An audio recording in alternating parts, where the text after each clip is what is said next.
my name is Jeff Schiller, and I love backyard living.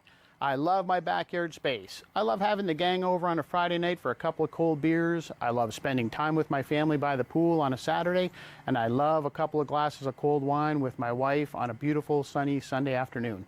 We love our backyard space, and that's why when the snow melts, you know exactly where you'll find me, chilling right here in my backyard. The best part of chilling in my backyard is grilling in my backyard. A couple of great steaks on a Friday night, maybe some slow smoked ribs on a Saturday, and how about a couple of salmon steaks with that wine on a Sunday? We love our backyard. We love our backyard space. And I thought it would be great to travel around London and see how other Londoners enjoy their backyard space. I hope you'll join us.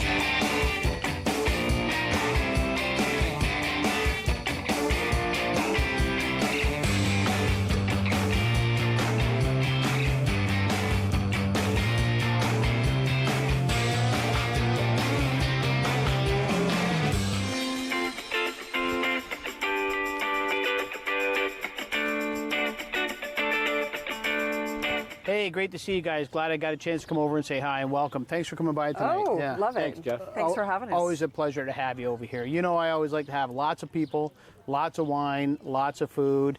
But I know your backyard's a little bit different. You guys kind of have a little more intimate space. You like to do things a little bit different. Now, again, I like to have lots of finger foods, lots of different things, but you like to do a whole meal. Paul, I know you like to get on the barbecue. I do. Throw some stuff together on there, so it's always great. It's always a nice, cozy evening at your place in your backyard. Yeah, and we're a little more adult-centered and not sort of the family focus with the lack of play space and that sort of thing. So it's nice when you just kind of want to chill after golf or do a little celebration for something, and we can do lots of small, hearty foods. Perfect. I look forward to coming over one night and seeing the backyard. Yeah, we'd love to have you. It'd be great. I think you'll enjoy it. We don't have the sunshine quite like you do here. Lots of trees and the natural cover, but it's very private and cozy, which is it's awesome. Cheers. Look forward to coming over to your place Jeff. for sure. Yeah, we enjoyed this. Thanks for having us.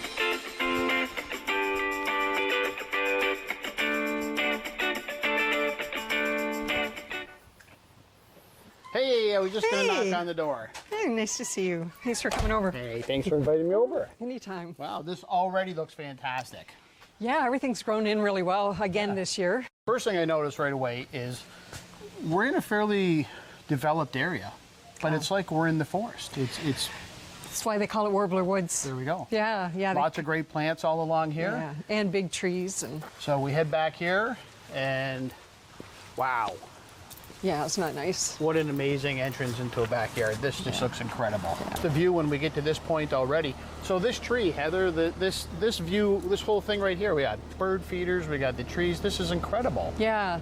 So when we came in here, a lot of this foliage wasn't here. We put it in, it was weeded over and a lot of ivy, so we kind of cleaned it out, tried to find some plants that would work and that were local to the woods.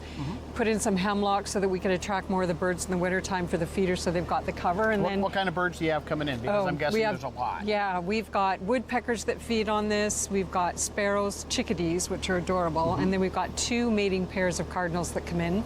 And then, of course, all the bigger birds, the starlings, and then the blue jays try to feed on it. And are we in Warbler Woods? Is this considered Warbler Woods here? This is considered Warbler Woods. Wow, this is incredible. And what a view as we start to head into the backyard.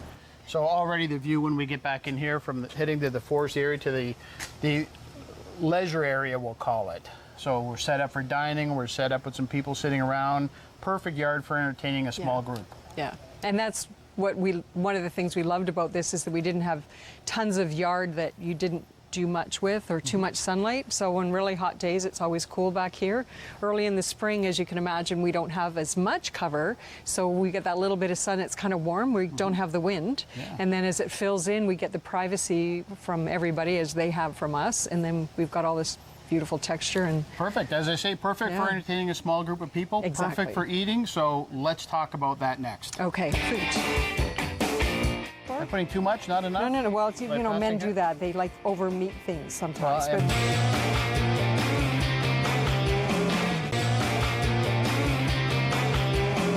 Heather, I see you got your chef coat on. I know. We've got some food in front of us. We do. Before I ask you about the menu, you have to. There's got to be a story behind this chef coat here. Yeah, because they are custom done. So our company's BFG, but we have this amazing, generous friend who brought us these. Mine in white, and my husband's in gray. And a little bit of a cigar lover, so we got the company logo, the cigar bar. So it's kind of nice that instead of a typical apron thing, we have the very professional coats. We do. So we have the chef coats. We have a sous chef. Tell me about the menu tonight. So I'm going to do a hot and cold appetizer, just so we can have something to eat while the mushrooms are cooking. So I'm doing, first we're going to start cooking the mushrooms. So these are stuffed mushroom, a recipe that I got when I was in Italy at the cooking school. All right. So these will be delish. And while they're simmering, we're going to finish stuffing off the cold appetizer, which I just hollowed out some Campini tomatoes, and I made up a cheese stuffing because everybody loves cheese. Okay, and I guess we're going to serve people sitting right here because Yeah. that's what looks like would work perfect. Yeah. We've got a nice little setup for that. And then we'll do some dinner. And what are we going to serve for dinner? So for dinner, after we do this, we're going to grill some baguette slices, and Paul has marinated some flank steak. So we'll grill that, let it rest, and slice it thin and serve it on the toasted baguette slices. And I've made a Chipotle aioli to squirt on that. Sounds fantastic. Let's get started. Let's talk about, will you tell me, what are we serving first? Okay, so we're going to do the mushrooms because they take a few minutes to cook. Okay, So while great. they're cooking, Can we I can help you, finish sir? these. Can I Yeah, help you? absolutely. What do you need Okay. me to do? So we'll just spoon in without touching the meat because Okay. we want to stay clean. 2 different spoons. Is that accidental? Because I know my drawer at home, I reach in, I get 2 different spoons every time. Is No, this a plan? no. So it's kind of planned from the fact that it's easy to scoop and peel, and you don't have to get raw Okay, meat so I'm on you. scooping with this spoon. And this is my little Italian spoons that I brought back Okay. from Italy. So I scoop with the Italian spoon from Yes. Italy, and I scrape with the round spoon from Byron. Yes, All or right. from London. From London. From London. And we stuff the mushroom. Yep. So while we're doing this, tell me a little bit about what's in the stuffing. So again, this, like as I said, this recipe came from the cooking school that I went to. So this is some really good Italian. I use a hot, spicy Italian sausage, but you could use whatever you like. And there's some fried pancetta, nice crispy fried pancetta. Oh, nice, nice. And because I use the Italian sausage and it's got lots of seasonings, I don't put anything else in. So you don't put any salt and So pepper, no salt and pepper, spices, no there's oregano, enough no of that nothing. Nope. happening? And then I add some good mozzarella cheese and a little Parmesan or Pecorino Ramona, whatever you prefer. I mean, we usually use the Ramona because it's a sheep's milk cheese. You're really good at this, Jeff. You've done this before? I'm putting too much, not enough? No. Well, it's, By you know, men passing do it? that. They like over meat things Well, sometimes. I'm but not we're going to good. lie. When No. you said there was sausage in there, And I that's, was- yeah, we've got to, yeah. And they're big mushrooms, right? We've got to fill them up. So we've got the sausage meat, pancetta, and whatever kind of cheese you like. And then we're going to give this to the sous chef, and he's going to Yep. put it on. And what are we cooking it on the grill? What temperature are we going with on the grill? So between 300 and 400 degrees, much like you would your oven, depending, you know, hopefully you can have some control on it because you want it to cook fairly quickly because it's sausage meat. Okay, so the mushrooms are cooking. Yes. And we're going to do some tomatoes now. Before we get started, you were very specific as to the type of tomato you were using. Yeah, so these are a Campini tomato, a little bit larger and not too high in acid, and they've got great flavor. They tend to be a bit sweet. So they're lovely quartered in a salad or stuffed with whatever because they will hold some volume, where your cherry tomatoes are Too small. You can't, by the time you core them, you've got nothing to hold on to, and you can't taste anything, they don't sit up. And then we're So- going to stuff them with This particular feta cheese is a goat and sheep milk feta. goat and sheep milk Yeah, feta. you can get just sheep, just goat, or the blend. Okay. And I like the flavor of the two milks, a little more nutritious. And what do we have mixed in with that? So really good olive oil that I brought back from Italy as well. So that's why you see a good yellow color in there. And what, can I start cutting You these? can go ahead. We'll, so we'll just finish these pour off out those here? last couple and we'll finish them Okay. off. And then I just added some black pepper and some oregano and mint, only because the lamb that we're going to have a little later has oregano and mint. Sometimes I do this with chopped basil, because Okay. with the feta cheese and the basil, or you can just use oregano. I'll fill these up, and then we can, I'm sure the guests are getting a little bit hungry. There you And go. then, of course, if you've got leftovers, it's great on a salad, great on grilled chicken. So perfect. So we're going to serve this up for our guests over here, and then we'll start cooking something else. We will do that. Great. Here. All right. I'll let you do the honors. Thank you.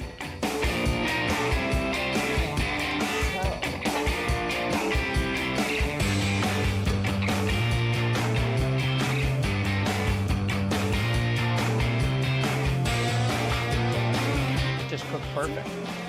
and there's the chef's treat, right? Or the wife's treat in this case.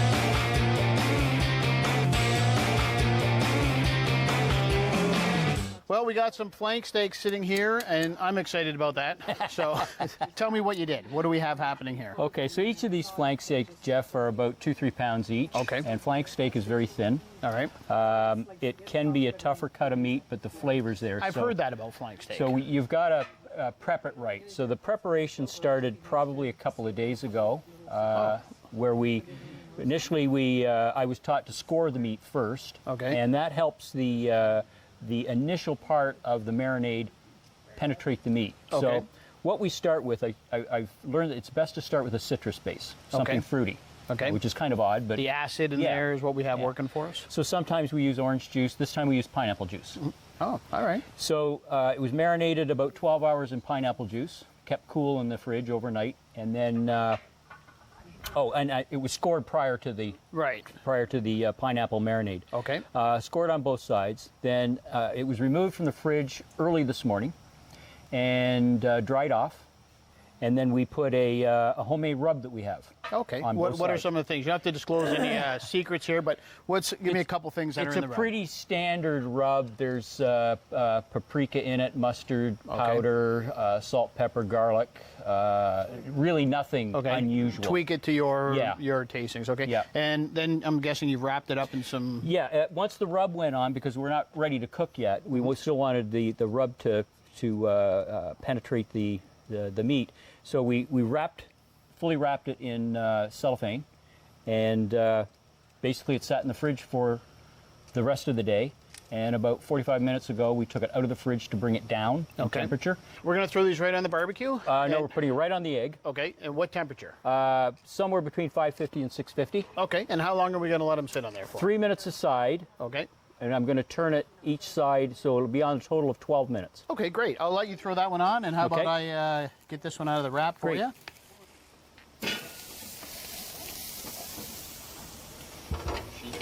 So it looks like those are done. They are. They look like they're cooked perfectly. And what are we going to tent them up? We're gonna tent All right, them up. I'll tell you what. You throw them on the tray, and I'll right. help you out here. Done.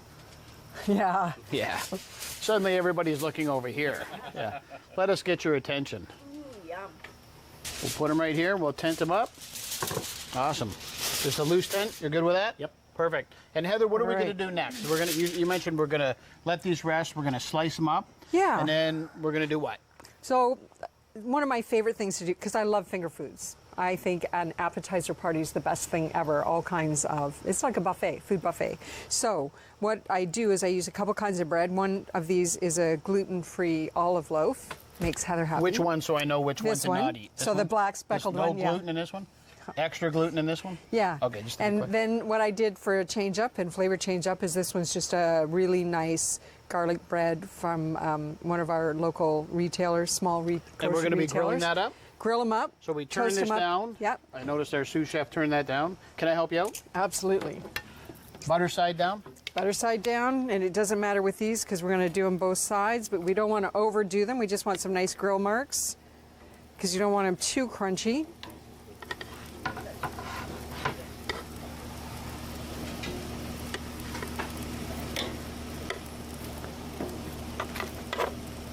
Just make little toasts. Okay, pop that lid Perfect. down, Jeff. All right.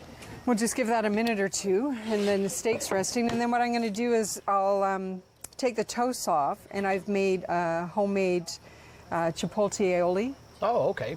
And I'm just going to squirt a You're little going on to the put that bread. right on the bread? I'm going to put a little on the bread. Slice of the some meat, flank steak? and a little more on top, and keep the fancy squeeze jar out in case anybody wants a little more heat. Perfect. Because some people like things saucy, and some don't. Some don't. Perfect. Okay. Yeah. So, Paul, we've got this. It was tented up. We're ready to start slicing. Yep. Is there a trick to slicing? I've heard flank steak. You have to. There's something tricky. about it. Cross the grain. Okay. Jeff, and thin, and I'm going to cut on an angle. Okay. That's about it. All right. And are perfect. you doing the tasting cut for I your might. wife? The chef's I might. treat. The chef's Yep. treat. Well- I think that wasn't so much a question. I'm the and Heather, tasting we've got treat. some of the Oh. Chipotle aioli on here. Yeah. What's in the Chipotle aioli? Chipotles and mayo and really good olive oil. Awesome. So And in we've got some of blender, that on the bread. yes. And So then- you don't want to put too much because this is spicy, and that's why you do you don't want your bread too dry. And if you do sort of overcook, this will give you a little moisture. It's a little bit of grace. Okay. And then your meat's got some heat and moisture, and it'll soften the nice toastiness. And you're of not the bread. putting it on this because we've got the garlic butter on this one? So, and I'll do it on the top more for presentation and to, keep it uniform, and I'll keep this on the side. It's not very pretty, but you know what? Hey, people don't it's care all about because the if they taste. love We're here it, for the taste. absolutely. Look at this steak. This is fantastic. see? That's No, just cooked see? perfect. Yeah. And there's the chef's treat, right? Or the wife's treat in this case. Mm-hmm. Paul, you nailed the temperature just perfect. You were shooting for a mid-rare, I'm guessing, on this, Yes. right? Yeah. And it came out perfect. So Heather, you're going to start putting that over here? Yeah. And then stay out of the way of the knife, Yeah, though. let's watch the fingers here. Yeah. Don't disturb. Cut in half, or is that okay? I would prefer they're cut in half because it's going to be a little difficult Those are a when little people shorter, eat. but- It's still cut in half. You don't want people dripping it down the front of them. I like the char on the outside. Yeah, I worked hard for that, Jeff. I could see, yeah. It's a lot of years of skill going That was in the there. plan. I love when a good plan comes together. Me too. So yeah, you can it's pretty, it's got some color, there's some great texture, and it makes it easier to eat. But I can see how tender just watching that Oh. slice. It's just coming off. Yeah. That one's cooked beautifully.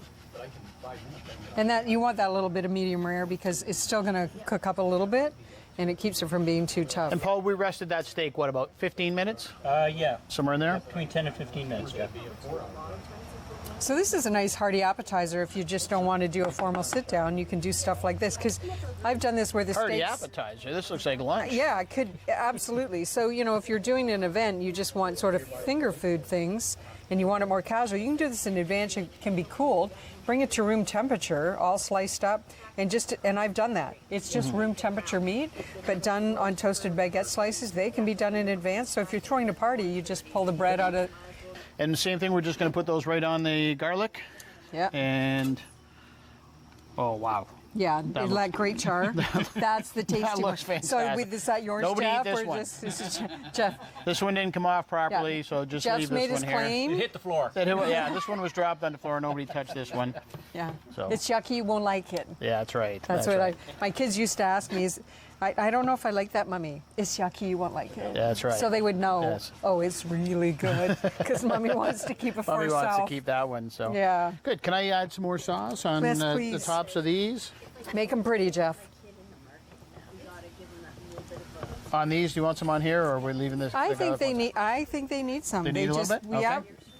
Garlic and chipotle go really well together. There's nothing wrong with roasted jalapenos. I still believe so much in that over even over other investments. There we go. That looks fantastic. Oops, we forgot this one over here. Both the chefs are getting involved in this one. Chef approved. Chef approved. Done good. Yeah. We're good. We done good. Okay. So Heather, this is Paul's. this is Paul's. He doesn't need To it. heck with the bread. And I'll let you serve that up to our guests Great, over here. thanks. That's perfect. And I'll stay over here with Paul and make sure that everything, the rest of the steak is cooked just right.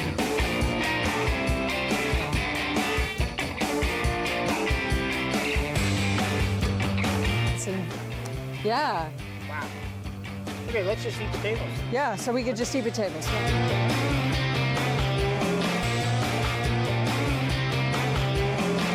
Okay, guys, that was a fantastic bunch of appetizers. Believe it or not, we think we still have some room. I'm guessing there's a main course in here somewhere. Of course there is, yeah. So I see we've got potatoes, we've got lamb, we've got lots of happy going on right here. What are we starting off with, Heather? So I found some great tri-colored new potatoes. Love these little tiny things. So I parboil them in minted water. So mint from the garden. Minted water. Yep. It's sort of a Greek thing to either put oregano or mint in your cooking water to flavor it, and then when you cook your vegetable or potato, you infuse it. Okay. So did that. They're not quite cooked. So what I like to do is put them on the barbecue and finish them off and crisp up the skin and dry that out and flake them up a bit. Perfect. And So- I'm guessing Paul's going to do that. Yep. Paul, what's the temperature we're cooking those on? We're at 450 now, Jeff. Yeah, because they're only going to be on 10-ish minutes, and it's just really to warm them back through again. So you can kind of cook them in advance, and yeah. Wow. Okay, let's just eat potatoes. Yeah, so we could just eat potatoes. Well, but there's the lamb. Okay, so we've got stuff going on here with lamb. Tell me about what we have. This lamb this recipe I've had for a long time, and I've converted a lot of people on this, including my late grandfather who never liked lamb because he was fed mutton in the war. This he loved.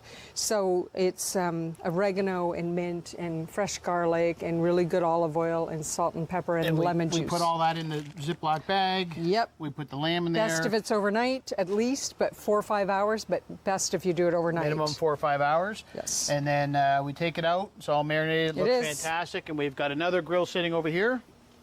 And we're at about what? 4 and a quarter over here? 475. 475, okay. High and hot. I'm going to pass that off to you. Great. So what are we going to do? We're going to throw this on the grill. I'm guessing by the size of the lamb, we're just a couple of minutes. We're just kind of charring it, getting some flavor to it. Yeah, so these are great because they're a lamb lollipop. So if you get people that like the medium rare, medium, you can judge how many you put on for your better cooked, and then your medium, and then your medium rare people. They're finger food if you want. And then if not, it's already cut up so it's easy to eat and your plate's not sliding all over the place.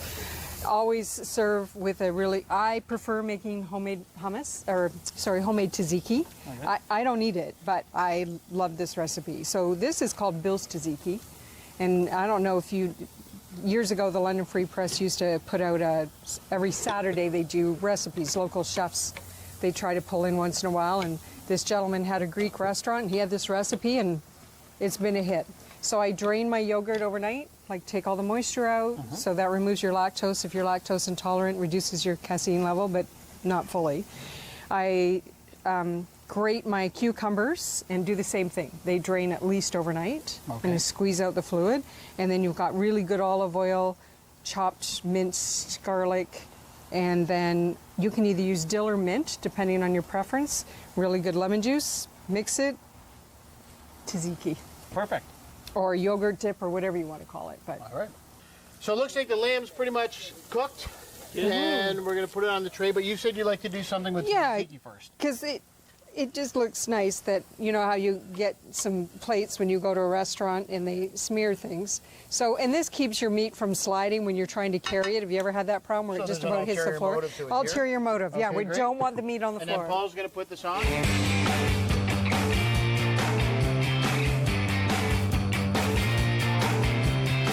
All right, Heather, everything looks great. The potatoes came off the barbecue. They look great. The lamb looks fantastic. I notice you're going to squeeze a little bit of lemon on there. Lemon on everything. It's fruit juice, Jeff. It's good for us. All right, and we're going to serve that up. Yeah. I hope everybody's hungry over there. We are. All right. All set? I'm all set. Let's sit down and eat. We've been cooking all night, or I haven't been, but everybody else has been cooking. Let me squeeze this in here. Heather, you sit down. Bon appetit, everybody. Let's dig in.